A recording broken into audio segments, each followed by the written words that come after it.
And this is another My Jeep update, and continuing with this Jeep WJ, this time looking for an Evap leak.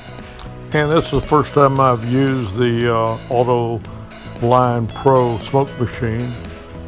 I bought it off of eBay, about $130.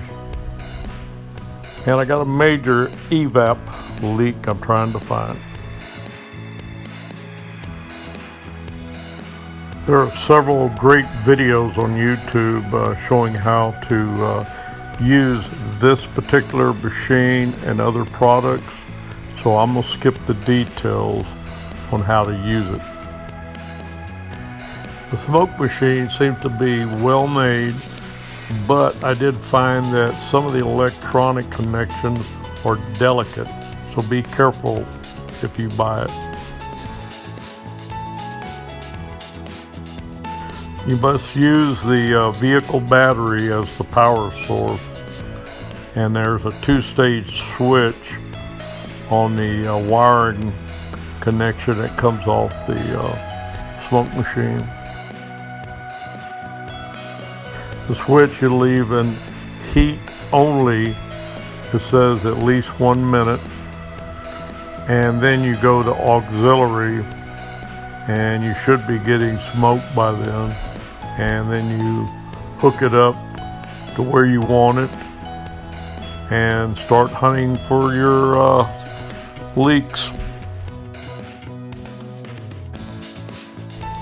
It'll pressurize the system, and anywhere there might be a crack or a loose hose or something broke, that smoke is going to find its way out.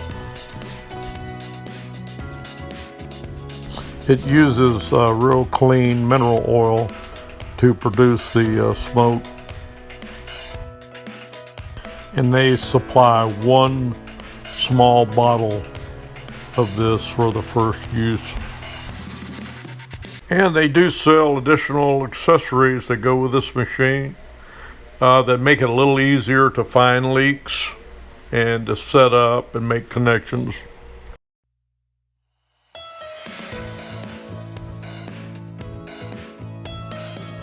Okay, it didn't take too long. We got smoke now, and we need to hook it up to one of the Evap lines.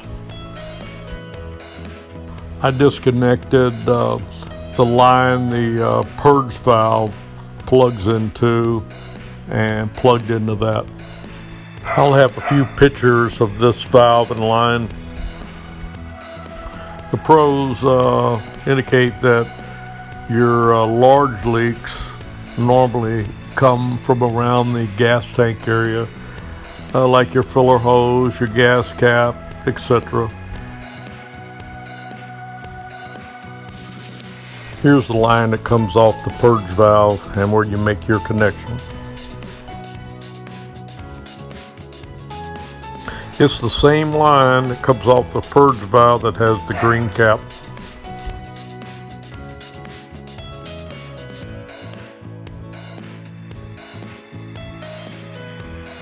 This is the same area that you saw in the still pictures.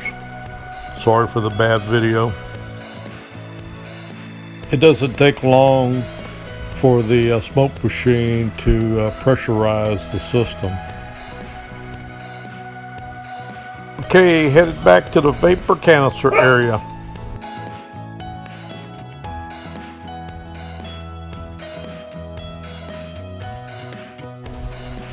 And yes, there's smoke. Major leak. I don't know if it's one leak or several leaks, but I'll be looking at that over the next couple of days. I still have my vapor canister partially exposed, and it'll be fairly easy to drop it down and inspect. Thanks for watching, and I'll see you on the next My Jeep update. Out for now.